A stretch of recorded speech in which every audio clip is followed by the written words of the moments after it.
తప్పిపోయిన రామ్ చరణ్ ఉపాసన దంపతుల ఆఫ్రికన్ గ్రే చిలుక చివరికి ఇంటికి చేరింది. ఇంట్లో పెంపుడు చిలుక కనిపించకుండా పోయిన విషయాన్ని ఉపాసన 2 రోజుల క్రితం ట్వీట్ చేశారు. దీంతో యానిమల్ స్వచ్ఛంద సంస్థ నిర్వాహకులు చిలుకను వెతికి పట్టుకుని అప్పగించారు. చిలుకను ఇంటికి తీసుకురాగానే అది రామ్ చరణ్ భుజంపై కూర్చుంది. తన పెట్ను తిరిగి అప్పగించిన యానిమల్ వారియర్స్ టీంకు ఉపాసన ధన్యవాదాలు తెలిపారు. చిలుకను ఎలా కనిపెట్టామనేది యానిమల్ వారియర్ టీం వివరంగా సోషల్ మీడియాలో పోస్ట్ చేసింది.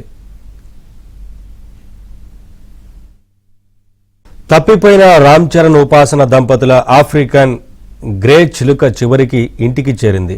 ఇంట్లో పెంపుడు చిలుక కనిపించకుండా పోయిన విషయాన్ని ఉపాసన 2 రోజుల క్రితం ట్వీట్ చేశారు. దీంతో యానిమల్ స్వచ్ఛంద సంస్థ నిర్వాహకులు చిలుకను వెతికి పట్టుకుని అప్పగించారు. చిలుకను ఇంటికి తీసుకురాగానే అది రామ్ చరణ్ భుజంపై కూర్చుంది. తన పెట్ను తిరిగి అప్పగించిన యానిమల్ వారియర్స్ టీంకు ఉపాసన ధన్యవాదాలు తెలిపారు. చిలుకను ఎలా కనిపెట్టామనేది యానిమల్ వారియర్ టీం వివరంగా సోషల్ మీడియాలో పోస్ట్ చేసింది.